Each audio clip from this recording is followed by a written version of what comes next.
नमस्कार साथियों, मैं योगेश जोशी और हम जूनियर इंस्ट्रक्टर या कनिष्ठ अनुदेशक एग्जाम 2024 के लिए राजस्थान जीके पढ़ रहे थे। तो इस क्लास में हम जो टॉपिक डिस्कस करेंगे उसका नाम है राजस्थान के लोक देवता।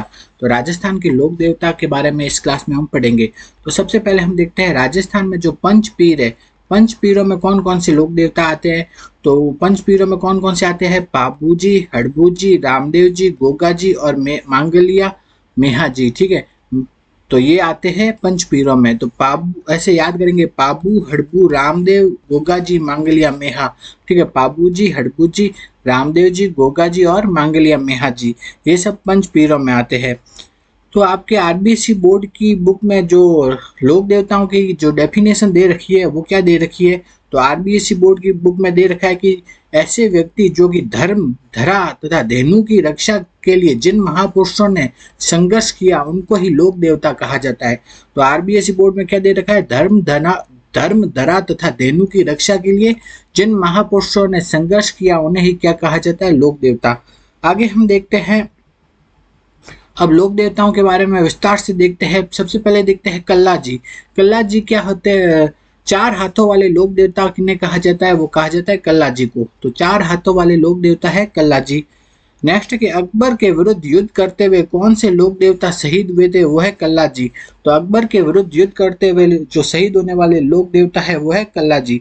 नेक्स्ट हम देखते हैं कि कौन से लोक देवता का सिर कटने के बाद भी उनका धड़ लड़ता रहा था? वो है कल्ला जी।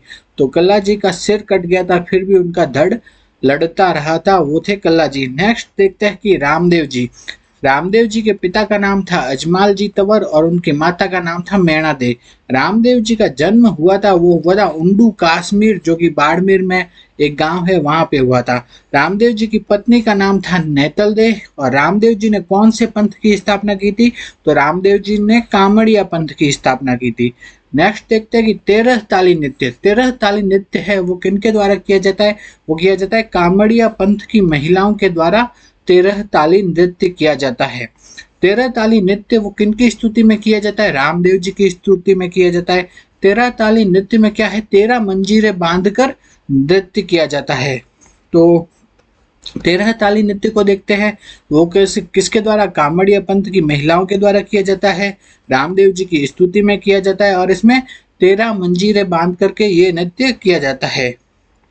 नेक्स्ट देखते हैं कि रामदेव जी किनके समकालीन थे? तो रामदेव जी समकालीन थे मल्लीनाथ जी के।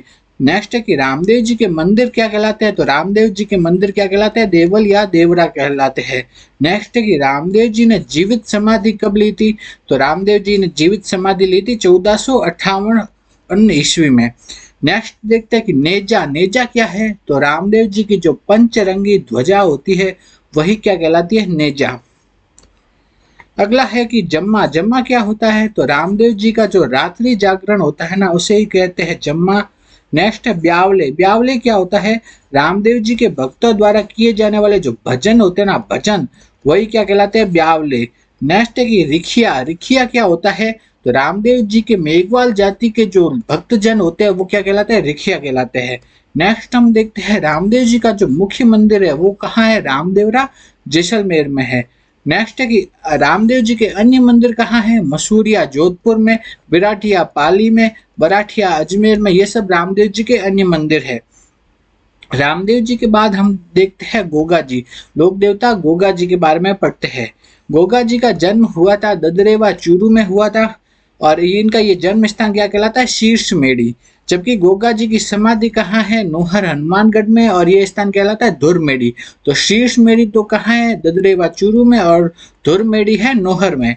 नेक्स्ट देखते हैं कि जाहिर पीर किन्हें कहा जाता है? तो जाहिर पीर कहा जाता है लोक देवता गोगा जी को कहा जाता है। और उनको जाहिर पीर किन्होंने कहा था? वो कहा था मोहम्मद गजनवी ने गोगा जी को जाहिर पीर कहा था। नेक्स्ट देखते हैं कि कौन से लोक देवता है जो कि गोरखनाथ जी तथा मोहम्मद गजनवी के समकालीन थे? वो थे गोगा जी। गोगा जी मोहम्मद गजनवी तथा गोरखनाथ जी के समकालीन थे। गोगा जी का मेला कब लगता है? वो लगता है गोगा नवमी को। और गोगा नवमी कब आती है? वो आती है भाद्रपद कृष्ण नवमी को आती है गोगा नवमी। गोगा जी के पिता का नाम था जयवर जी और उनकी माता का नाम था बाइल। नेक्स्ट हम देखते हैं गोगा जी की पत्नी थी, उनका नाम था क्या? कैमल दे। जो गोगा जी की पत्नी थी वो पाबू जी की क्या थी, भतीजी थी। नेक्स्ट देखते हैं दिल्ली के सुल्तान फिरोज शाह से युद्ध किन्होंने किया था, वो किया था गोगा जी ने। 9 गांठों वाली गोगा राखड़ी किनको बांधी जाती है, हल तथा हाली को बांधी जाती है ताकि वो उनकी रक्षा हो सके। ठीक है, नेक्स्ट हम देखते हैं गोगा जी के जो मेले हैं, गोगा जी के मेले कहाँ लगते हैं, गोगा मेड़ी हनुमानगढ़ में तथा गोगा जी की ओल्डी सांचौर में गोगा जी के मेले लगते हैं। नेक्स्ट है कि बिट्ठू मियाँ के रावले में किनकी बहादुरी के बारे में बताया गया है, वो है गोगा जी की बहादुरी के बारे में। ये इंपॉर्टेंट है, पूछा जाता है बार बार कि बिट्ठू मियाँ के रावले में किनकी बहादुरी के बारे में वर्णन किया गया है, गोगा जी की बहादुरी के बारे में वर्णन किया गया है। नेक्स्ट देखते हैं कि तेजा जी का जन्म हुआ था खड़नाल में हुआ था, और कब हुआ था, ये 1073 ईस्वी में। तेजा जी के पिता का नाम था ताहड़ जी और उनकी माता का नाम था राम कुंवरी। तेजा जी के पिता का नाम क्या था, ताहड़ जी, और तेजा जी की माता का नाम था राम कुंवरी। नेक्स्ट हम देखते हैं तेजा जी की पत्नी का नाम था पेमल और तेजा जी का जो ससुराल था वो कहाँ था, पनेर। तेजा जी ने क्या है, लाछा गुजरी की गायों को मुक्त कराया था। तो लाछा गुजरी की गायों को मुक्त किसने कराया था, तेजा जी ने। जबकि आपसे पूछ लिया जाए कि देवल चारने की गायों को मुक्त कराया था, वो थे पाबू जी। नेक्स्ट है कि ये जीप पर सर्पदंश का जो चित्र है वो किनका होता है, गोगा जी का, तो क्या तेजा जी का। ठीक है, तो जीप पर सर्पदंश का जो चित्र दिखाया जाता है ना, तो दिखा करके आपको पूछ लिया जाए ये किनका चित्र है, ये है तेजा जी का। नेक्स्ट है तेजा जी का पशु मेला कहाँ लगता है, पर्वतसर नागौर में लगता है, और कब लगता है, भाद्रपद शुक्ल दशमी को लगता है। नेक्स्ट है धोलिया वीर किस लोक देवता को कहा जाता है, वो कहा जाता है तेजा जी को। जबकि जाहिर पीर किन्हें कहा जाता था, वो कहा जाता था गोगा जी। जाहिर पीर गोगा जी और धोलिया वीर कौन हो गए, तेजा जी। नेक्स्ट हम देखते हैं तेजा जी के चबूतरे को क्या कहते हैं, थान कहते हैं। तेजा जी के पुजारी को कहा जाता है घोड़ला। तेजा जी के चबूतरे को कहते हैं थान और तेजा जी के पुजारी को कहते हैं घोड़ला। नेक्स्ट देखते हैं कि तेजा जी का जो मंदिर है वो कहाँ है, पर्वतसर नागौर, और दूसरा है बासी दुगारी बूंदी में। इन दो जगह पे तेजा जी का मंदिर है, एक तो है पर्वतसर नागौर, दूसरा बासी दुगारी बूंदी में। नेक्स्ट हम देखते हैं तेजा जी की मृत्यु हुई थी सुरसुरा किशनगढ़ में। तेजा जी की जो मृत्यु हुई थी वो कहाँ हुई थी, सुरसुरा किशनगढ़ में हुई थी। तेजा जी और गोगा जी इन दोनों को क्या कहा जाता है, सांपों के देवता कहा जाता है। नेक्स्ट हम देखते हैं पाबू जी। पाबू जी का जो मंदिर मेन कहाँ है, वो है कोलूमन फलोदी में। कहाँ स्थित है, कोलूमन फलोदी में। नेक्स्ट देखते हैं कि पाबू जी का जन्म हुआ था, वो कहाँ हुआ था, कोलू गांव फलोदी में 1239 ईस्वी में। पाबू जी के पिताजी का नाम था धांधल जी राठौड़। पाबू जी की घोड़ी का नाम था केसर कालमी। ठीक है, तो केसर कालमी किनकी घोड़ी का नाम था, पाबू जी की। नेक्स्ट देखते हैं कि पाबू जी का जो प्रतीक है वो क्या है, हाथ में भाला लिए अश्वरही, और जबकि तेजा जी का क्या है, जीभ पर सर्पदंश। तो हाथ में भाला लिए अश्वारोही किनका जो प्रतीक है वो है पाबू जी का। नेक्स्ट देखते हैं कि ऊंटों के देवता किन्हें माना जाता है, पाबू जी को। लक्ष्मण का अवतार पाबू जी, प्लेग रक्षक पाबू जी। ठीक है, ऊंटों के देवता, लक्ष्मण का अवतार, प्लेग रक्षक, ये सब है पाबू जी। नेक्स्ट है कि मारवाड़ में सर्वप्रथम ऊंट लाने का श्रेय किनको दिया जाता है, पाबू जी को दिया जाता है। पाबू जी के अनुयायी कौन है, राइका या रेबारी जाति के लोग पाबू जी के अनुयायी है। नेक्स्ट है कि सबसे लोकप्रिय फड़ किनकी मानी जाती है पाबू जी की। लेकिन सबसे लंबी फड़ किनकी है, देवनारायण जी की। ठीक है, सबसे लंबी फड़ है देवनारायण जी की। पाबू जी की फड़ गाते समय कौन सा वाद्य यंत्र बजाया जाता है, वो बजाया जाता है रावण हत्था। तो पाबू जी है, उनकी फड़ गाते समय कौन सा वाद्य यंत्र बजाया जाता है रावण हत्था। नेक्स्ट देखते हैं कि मल्लीनाथ जी क्या है, मल्लीनाथ जी। मल्लीनाथ जी के पिता कौन थे, वो थे रावल सलखा, और मल्लीनाथ जी की माता का नाम था जीर्ण दे। मल्लीनाथ जी का जो मंदिर है वो कहाँ है, तिलवाड़ा बाड़मेर में है, लूनी नदी के किनारे स्थित है। नेक्स्ट कि फिरोज तुगलक के सूबेदार निजामुद्दीन को किसने हराया था, वो हराया था मल्लीनाथ जी ने। नेक्स्ट है कि फिरोज तुगलक के जो सूबेदार निजामुद्दीन को हराया था मल्लीनाथ जी ने। नेक्स्ट हम देखते हैं कौन से लोक देवता उगम सिंह भाटी के शिष्य, भविष्य दृष्टा तथा सिद्ध पुरुष थे, वो थे मल्लीनाथ जी। तो उगम सिंह भाटी के शिष्य, भविष्य दृष्टा और सिद्ध पुरुष थे मल्लीनाथ जी। नेक्स्ट देखते हैं कि किस लोक देवता ने बड़े स्तर पर हरि कीर्तन करवाया था। तो बड़े स्तर पर हरि कीर्तन किन्होंने करवाया था? मल्लीनाथ जी ने। कब कराया था? 1399 ईस्वी में। नेक्स्ट की मल्लीनाथ जी के महेवा के शासक थे और उनकी रानी का नाम क्या था? रूपा दे था। मल्लीनाथ जी कहाँ के शासक थे? महेवा, महेवा के शासक थे और उनकी रानी थी, उनका नाम क्या था? रूपा दे। मल्लीनाथ जी कहाँ के शासक थे? महेवा के, और उनकी रानी का नाम था रूपा दे। नेक्स्ट है कि कुंडा, कुंडा पंथ है उसके प्रणेता कौन थे? वो थे मल्लीनाथ जी। और कामड़िया पंथ के आपसे पूछ लिया जाए तो वो थे रामदेव जी, और कुंडा पंथ के प्रणेता थे मल्लीनाथ जी।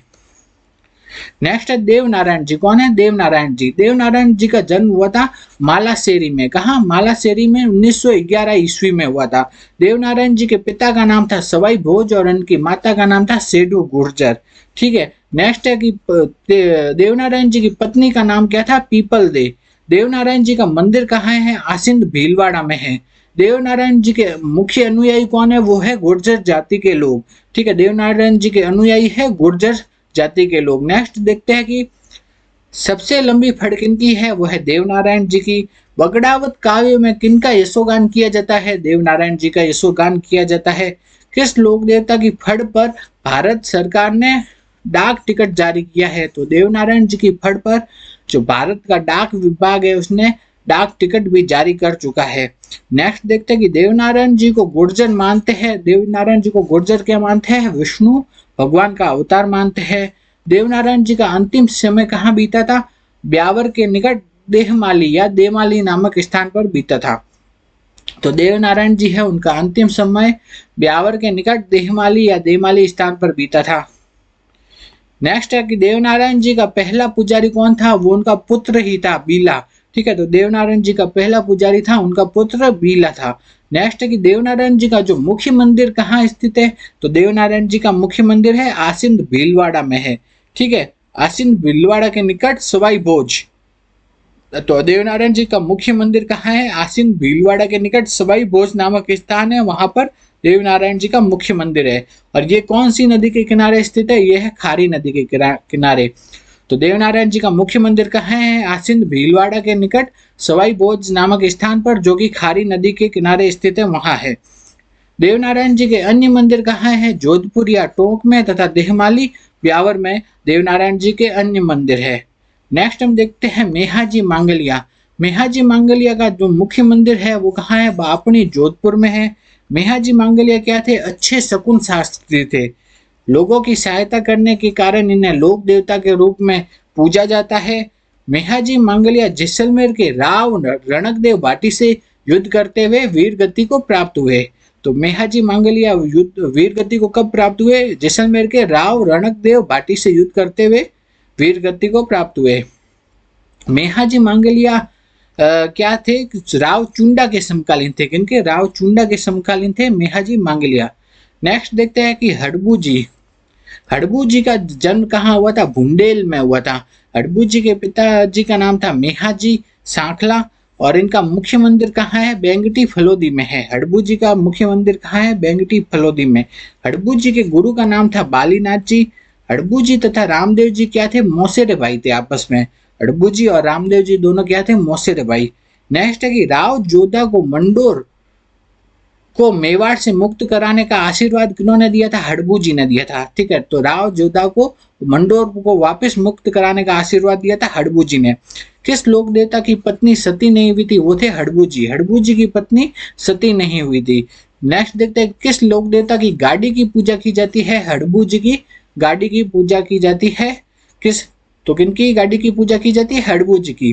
नेक्स्ट देखते हैं कि भूरिया बाबा या गौतमेश्वर महादेव वो किनके आराध्य देव है? वो है गोडवाड़ के मीणाव के। तो भूरिया बाबा या गौतमेश्वर महादेव आराध्य देव है गोडवाड़ के मीणाव के। नेक्स्ट देखते हैं कि आलम जी का दौरा कहाँ स्थित है? बाड़मेर में। तो आलम जी दौरा कहाँ है? बाड़मेर में। और इनका असली नाम क्या था? जेतमलोट राठौड़। नेक्स्ट हम देखते हैं कि तल्लीनाथ जी और मल्लीनाथ जी दो नाम है। ठीक है। तल्लीनाथ जी तो कहाँ थे? उनका है पंचोटा गांव जालोर में। जबकि मल्लीनाथ जी है उनका मंदिर कहाँ है? तिलवाड़ा बाड़मेर में। तल्लीनाथ जी का तो जो मुख्य स्थान कहाँ है? पंचोटा गांव जालोर में। जबकि जो मल्लीनाथ जी है उनका मुख्य स्थान है वो है तिलवाड़ा बाड़मेर में। अगर आपको हमारा ये वीडियो अच्छा लगा तो वीडियो को लाइक करो, ज़्यादा से ज़्यादा शेयर करो और हमारे यूट्यूब चैनल को सब्सक्राइब करो।